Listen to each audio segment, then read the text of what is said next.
Welcome to Expert ACM Supply Chain Knowledge Sharing session. In this session, we are going to see a inventory management term wall-to-wall or four-wall inventory. It's a management technique in which material enters a plant and is processed through the plant into finished goods without ever having entered a formal stock.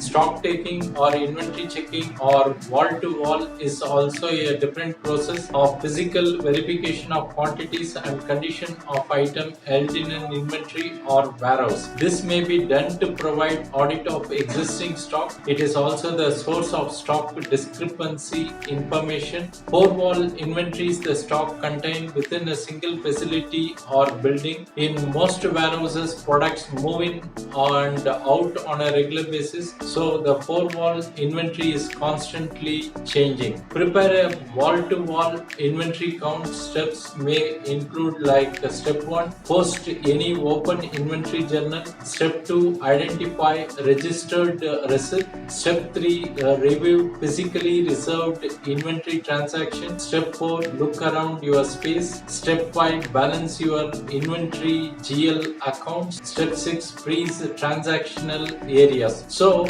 we have seen two applications of wall-to-wall inventory. Number 1 is getting the item inside the plant and converting them to a finished product even without entering into inventory record. That's number 1 definition. Number 2 is for inventory counting. Wall-to-wall inventory counting or four-wall counting could be the amount of inventory available within a particular warehouse or a facility. So you have to consider both the meaning here. Thanks for watching. Bye.